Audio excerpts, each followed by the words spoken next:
Hi Leo, this is Teresa from Tarot by T, and I'm getting ready to do your reading for October. And before they do that, I want to bring in some good energy for this reading.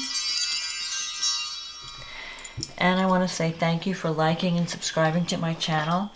Thank you for leaving comments, taking the time out to do that. And thank you also for those of you who have purchased a reading. I really appreciate your business. So let's see what's coming up for Leo for the month of October. We've got a full moon in Aries on October 5th. And that's going to happen in your 9th house. And then we have a new moon in Libra on October 19th. And that'll activate your 3rd house. So Pluto will be T-squaring the full moon out of yours from this Pluto in Capricorn, and that'll be affecting your 6th house of health. The 9th house is the house of higher education, travel, spirituality, learning. 3rd house is the house of communications, relatives. So there'll be, and somehow it's affecting your 6th house, which is the house of health and work.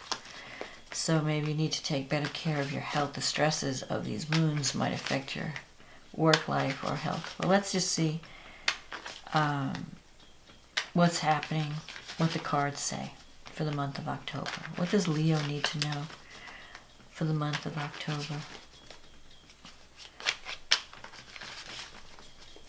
What does Leo need to know for the month of October about love and life in general? What does Leo need to know about love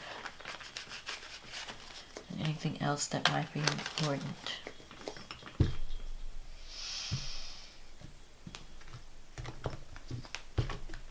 Okay. The World. The Fool. 7 of Swords. The Justice. The Temperance. The 5 of Cups, the 2 of Cups, the 8 of Wands, the 8 of Cups, the Knight of Cups. Leo.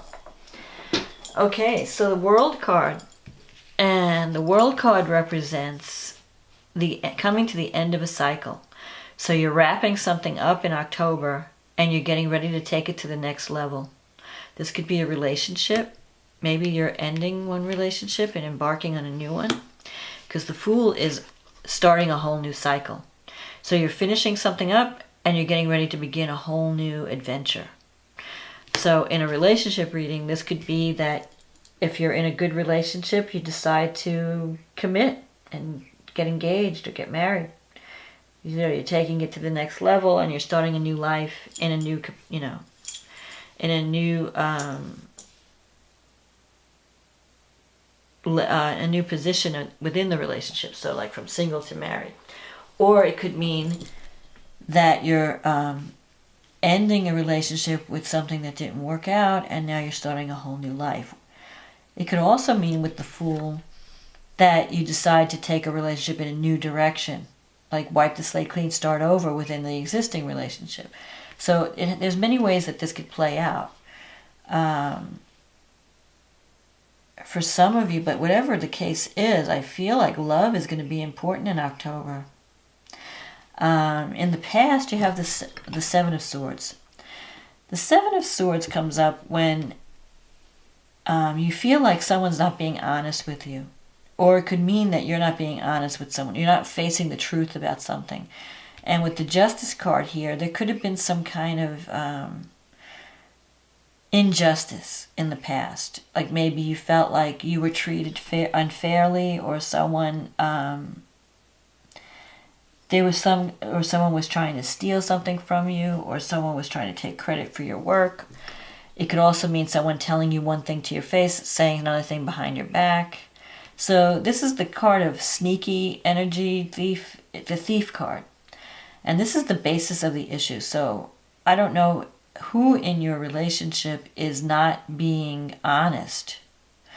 If it's you, maybe you're not facing the truth about a relationship.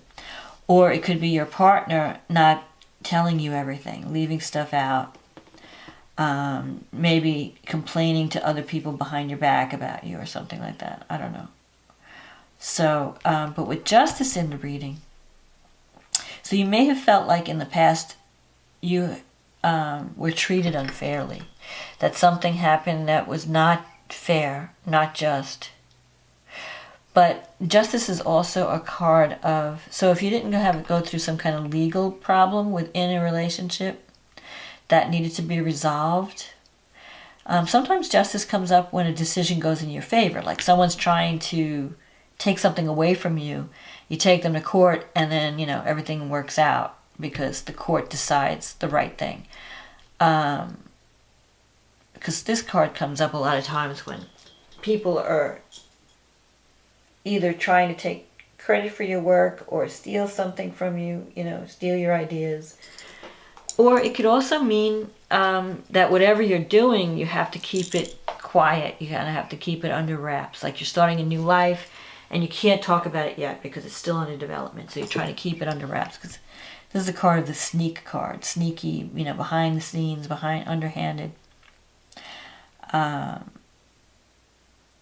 Sometimes it comes up when someone's taking something that doesn't belong to them, like in a relationship.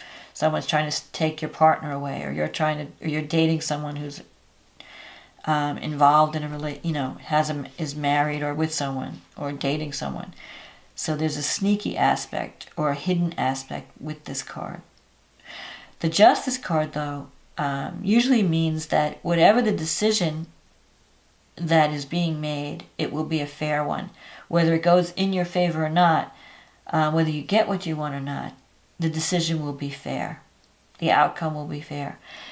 And more importantly, that's in like everyday affairs. Justice also represents karma. So don't worry so much about what someone else is doing because the universe will repay. People get what they deserve in life. You may not see it in your lifetime, but it will happen. What we put out in the world comes back. So this is a card of, reaping karma. Reaping, it's not a punishment thing, really. It's just you did something and you set a chain of events in motion and you're just experiencing the result of that. It's just like a scientific experiment, If I light a match and I put it towards a piece of paper, it's going to go on fire, right? Am I punishing the paper? No. It's just what happens when you do A, you get B. So justice is a card of karma. It's the result of our actions. So we're experiencing the result of anything that we started or set into motion. Temperance card in the future is a card of balance. Finding the balance between opposing forces, trying to blend two opposing forces together to create more harmony. So it's a blending of opposites. So you could be involved in a relationship with someone who's very different from you. There's compatibility there, but you kind of balance each other out. Like, you might be more outgoing, they may be more shy. So you kind of fill in the blanks with each other. Like whatever you're lacking, this person has. Whatever this person's lacking, you have. And you're kind of like a team. So you could have been involved with someone, you could be getting involved with someone where there's a lot more that you're well suited for, that you really have a lot in common. The only thing that you need to be aware of is that there has to be an element of compromise. With the Temperance card, it's about knowing how to mix. It's really a card about alchemy. The figure on this card is the Archangel Michael, and he's pouring these two liquids. He's trying to get the right mix. It's like transmuting things. It's transformation. Taking two elements and blending them together to create a third. So in a relationship, it's like, two personalities come together, and maybe by themselves, they are not as strong as when they come together. They create something that it's like a third entity that can only happen because these two beings bring their energies to the table. So it's like the joining of two elements to create a third, more powerful element. And it's also, that's the conceptual meaning of the temperance. But in relationship, it just means that there's a lot of harmony in the relationship. There's a lot of compatibility. But there's also a requirement of meeting each other halfway, of compromise, not going to extremes, not having... so you can have a successful relationship if you consider the other person's feelings, if you consider the other person's viewpoints. You can't have it all your way. The Five of Cups in the future. This is a card of regret. So something may have happened in the past that you're still kind of dealing with. You haven't really let go of, or you haven't really processed. So you might be looking at your past and looking at the mistakes or the losses that you've been involved in. And, kind of like you're stuck in the past. You're stuck in your losses. And you really need to start focusing on what you still have to build on. Because you have this Two of Cups here. These two cups are still filled, but you're not looking at that. You're just focusing on what you've lost. You're not focusing on what you still have that's valuable. So you could be in a relationship that you have a lot of compatibility, but you're not recognizing it because you're focused on the past. You're still like living in the past, remembering a past relationship that maybe didn't work out, and maybe you still have regrets over the outcome, and you're wishing that things had been done differently, that you're kind of regretting some decisions you made.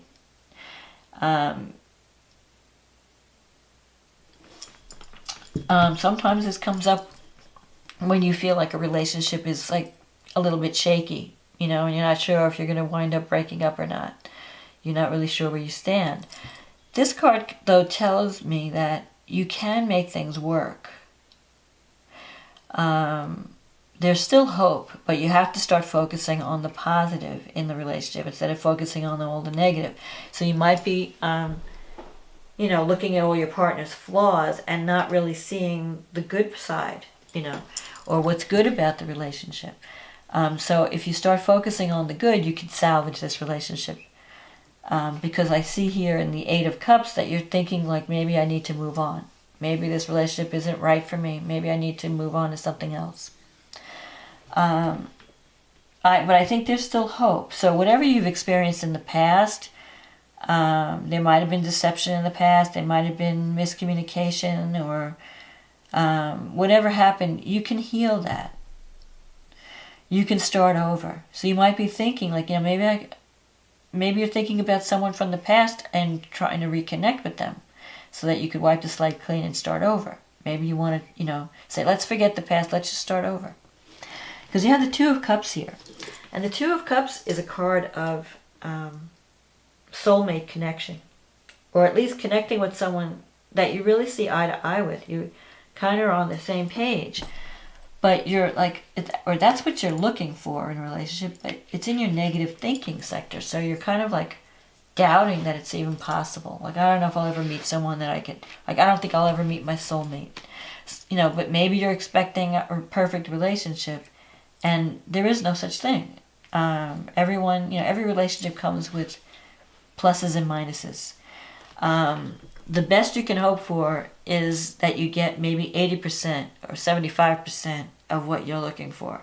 There's always going to be that piece that's missing. So there's no perfect partner out there. Especially the older you get, we all have baggage. So that's where compromise comes in, and learning to accept people for who they are, and learning to be patient with someone's flaws, and not focusing on all, no one's perfect. Focusing on the good things. Focus on the good things. And if the difficult things are things that you can possibly overlook, I'm not saying overlook something major. I'm just saying don't get too petty about it. Let something slide. Like, we're just humans trying to make it work in this world. So the Eight of Wands and the Two of Cups here, there's a potential for romance. The Eight of Wands is like the arrows of love. So there could be someone in your environment that really has a crush on you, or really, is interested in you. Maybe you're not even aware of it. It looks like your back is turned to the Two of Cups. So you have this potential partnership right in your own backyard, but you're not looking at that. you're focused on the past. You're focused on your losses. You're focused on the one that got away.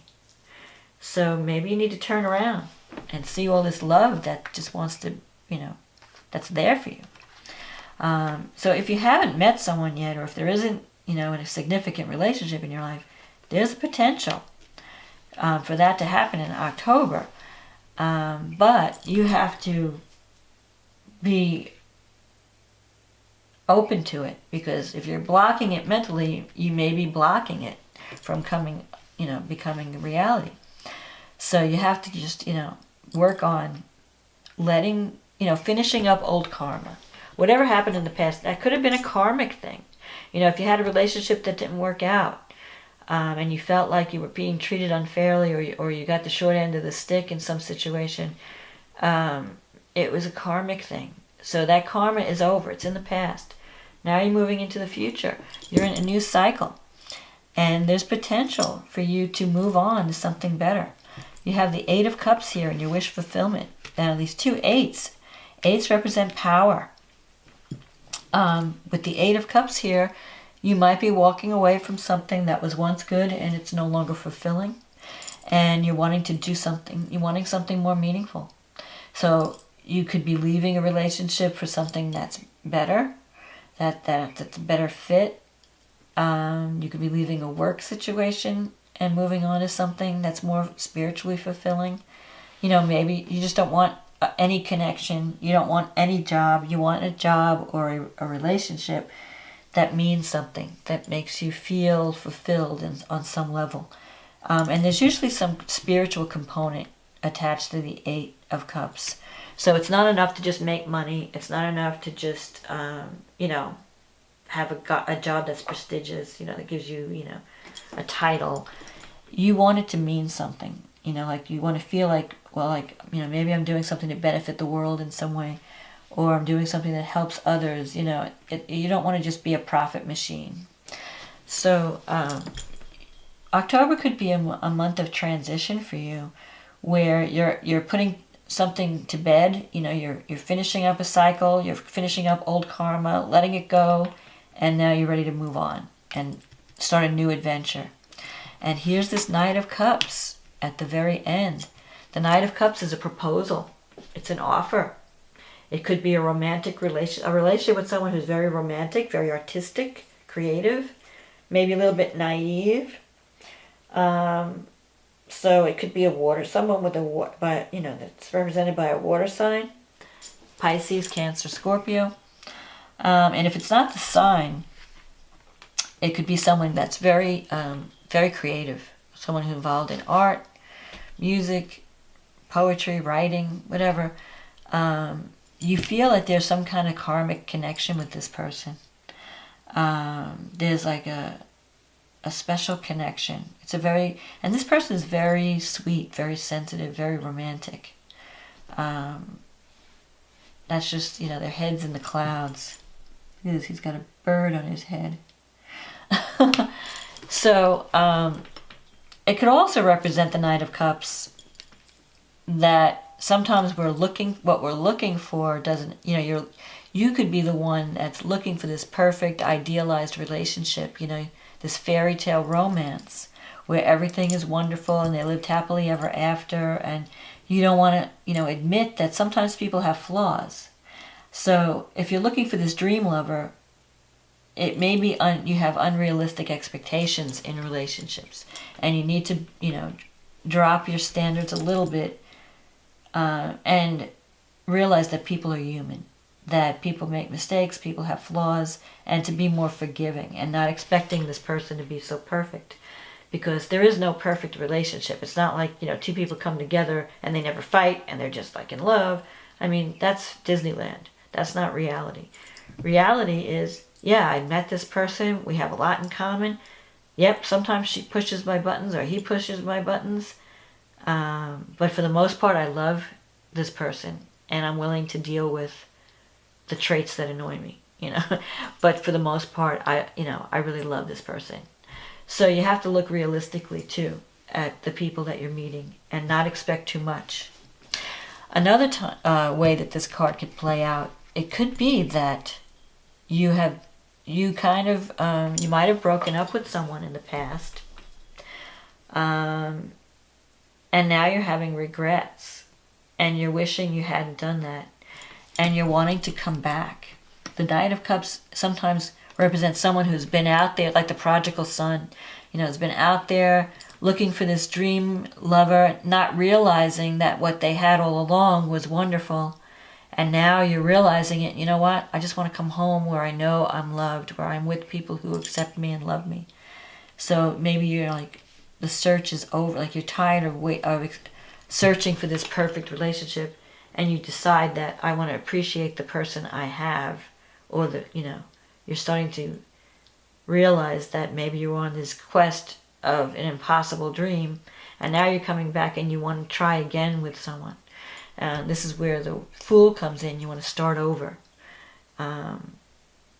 So the way this could play, okay, either way, there's love in your future for October. I mean, there's romance. There's all these love cards. The Two of Cups, the Eight of Wands, the Knight of Cups, the Fool. You could be meeting someone totally new. And it could be someone, let's see, the new moon happens in your 3rd house. So it could be that you meet someone in your neighborhood, or through a friend or a relative. You know, it might introduce you to someone and you really hit it off. So you need to get out more. Don't sit home. Stop, don't be a martyr too, because you have Pluto in the 6th house. Sometimes that's, you could be struggling with a health issue, but you could also be just working too hard. You've got this power struggle at work, and you're trying to get this thing done. With the full moon, with the 3rd and 9th house, that could involve publishing or communication. And the 6th house could involve work. So you might be overworking. You need to take a break. Or it could affect your health. You might feel like you're the martyr, like you're the workaholic or something. Like you're just sacrificing your life for this dream. But when the new moon comes in the 3rd house, it's time to socialize and communicate. Get out there. So you might be wrapping up one project and then starting a new one. Wrapping up one relationship, starting a new romance at the end of the month with the new moon. New moon in Libra is favorable to Leo. It's also got, you've got Uranus in Aries and the new moon with Jupiter and Mercury. I mean, there's a lot of stuff going on. You might be connecting with people from other cultures. Mercury's connected with the new moon at the end of October. That's a card of communication, So if you're not involved in a relationship, you could be involved in some kind of creative project, some kind of writing or publishing, social media, internet. Uranus is connected there, so you could be communicating with people globally through the internet, through some type of publishing project, because the 3rd and the 9th house relates to publishing, higher education. If it's a romance, you could be connecting with someone who's from a foreign country, or someone who's from a different culture than you, or someone who broadens your way of thinking, your horizons, challenges your belief system in some way. So there's romance coming up in October, Leo. So you need to stop dwelling on the past. Get rid of the past. Stop dwelling on the negative. Start looking at the positive things that are in your life and valuing them. Don't let your happiness be over the hill. You have to learn to be happy now. I think it was Greg Braden who said, if happiness is always somewhere else, it'll never be where you are. If you're always thinking, well, I'll be happy when I get this, and I'll be happy when I meet that person, and I'll be happy when I get this job, or I meet this lover, or have this baby, or have this buy this house. It's always something out there in the future. You have to learn to be happy in the present. I'm happy now. I'm grateful. And you start that with gratitude. And Leos are usually pretty grateful. They know how to do gratitude. They're always very thankful. So just keep it up if you are doing that. And if you're not, then you need to start. Learn how to be happy with what you have, instead of always looking for the next thing. The new and improved version, because the way the universe works, if you're happy, If you express gratitude for what's in your life now, you will get more of what you're putting out, you know. But if you express dissatisfaction, then you're going to get dissatisfaction. So every day, wake up with that affirmation. Thank you for everything that's good in my life. Thank you for my house. Thank you for my job. Thank you for my car. Thank you for my boyfriend, my wife, my husband, whatever, my children. Whatever's in your life, be grateful for the good things, and the universe will give you more. And so focus on the positive in October, and let the negative, you know, become a memory. Don't dwell on it. Don't dwell on the past. Face this way. Face the future. And look at what's waiting for you. Turn around. Turn your back. Don't turn your back on love and good fortune. Turn around and look at what's there for you, waiting in the wings. So this is my forecast for you, Leo, for October.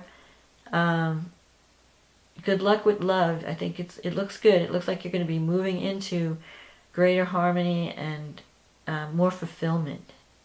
And romance and a partnership is in your future, and a new adventure. So embrace the new in October. Don't be afraid to embrace the new. Let go of the past. Embrace the now. And I wish you luck and love. I hope this reading was a help to you. And I will talk to you again in November. Bye now.